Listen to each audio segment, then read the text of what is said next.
नमस्कार, माझं नाव उर्वी नाईक.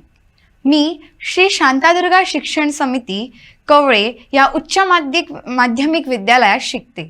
आज मी इथे वक्तृत्व स्पर्धेत भाग घेतला आहे. याचा विषय आहे आत्मनिर्भर भारत, स्वयंपूर्ण गोवा. देशाचा जर विकास व्हायचा असेल तर पहिल्यांदा गावाचा विकास व्हायला हवा, असे गांधीजींनी सांगितले आहे. आणि खरं तर हे अगदी 100% खरं आहे. आपल्या भारताला जर आत्मनिर्भर व्हायचं असेल तर प्रत्येक राज्याला स्वयंपूर्ण व्हावं लागेल. स्वयंपूर्ण गोवा बनवणे हे काही सोपं कार्य नाही. हे खूप परिश्रमाचं कार्य आहे.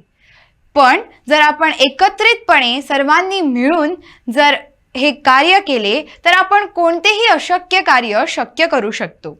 हल्लीच आपण कोलकाता शोषण केस ऐकली. किती दुःखद घटना आहे ना. आपल्या देशात ज्या स्त्रियांची पूजा केली जाते, त्यांना देवी समान मानतात, त्यांना आपल्या देशात सुरक्षितपणे वावरता येत नाही. त्यांचा छळ केला जातो. मुलगी शिकली, प्रगती झाली. आपल्या मुली तर शिकतात, पण हे समाजातील मानवरूपी राक्षस त्यांना जगू देत नाही. जर आपल्याला स्वयंपूर्ण गोवा बनवायचा असेल तर पहिल्यांदा आपल्याला ह्या राक्षसांचा संहार करावा लागेल आणि स्त्रियांच्या सुरक्षेसाठी कडक कायदे केले पाहिजे. भ्रष्टाचार हा मानव जातीला लागलेला एक किडा आहे. भ्रष्टाचार हा सामान्य माणसाला जगू न देणारा आणि त्यांची मिळवणूक गिळून टाकणारा एक राक्षस आहे.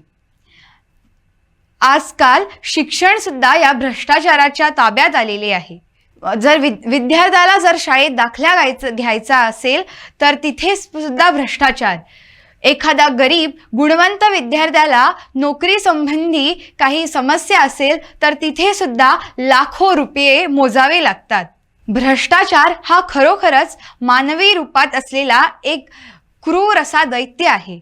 आपल्याला जर स्वयंपूर्ण गोवा पाहिजे आणि आपल्याला जर आपल्या देशाची प्रगती व्हायला हवी तर आपल्याला या भ्रष्टाचाराला उखडून काढावे लागेल. लाच देणाऱ्यांना आणि घेणाऱ्यांना कडक शिक्षा केली पाहिजे. आपल्याला जर स्वयंपूर्ण गोवा पाहिजे तर पहिल्यांदा आपल्याला भ्रष्टाचार मुक्त गोवा बनवायला हवा. हल्लीच आपण रस्त्यावर घडत असलेल्या कित्येक दुर्घटना ऐकल्या. गोव्यात पावलोपावली रस्त्यावर खड्डे पडलेले सापडतात. ते कशाने होतात? त्याचं कारण काय? त्याचं खरं कारण म्हणजे आपल्याला मंत्र्यांच्या खिशात आणि अभियंत्यांच्या खिशात सापडतं. नवनवीन पूल आणि रस्ते बांधण्याच्या नावाने ते आपल्या खिशात पैसे टाकतात आणि असं करून काळा धन जमवतात आणि याचे फळ सर्वसामान्य जनतेला भोगावे लागते. जर आपल्याला खरोखरच स्वयंपूर्ण गोवा पाहिजे तर कुठेतरी या भ्रष्टाचारावर, या गरिबीवर, या निरक्षरतेवर आणि या अत्याचारावर पूर्ण विराम लावलाच पाहिजे. गोवा मुक्तीला 63 वर्षे पूर्ण होत आहे. ती वेळ दूर नाही जेव्हा आपल्याला स्वयंपूर्ण गोवा मिळणार. व्यक्तीपासून गाव, गावापासून जिल्हा, जिल्ह्यापासून राज्य आणि राज्यापासून संपूर्ण आत्मनिर्भर देश. आपले स्वयंपूर्ण गोव्याचे स्वप्न आणि आत्मनिर्भर भारताचे स्वप्न पूर्णपणे साकार होईल.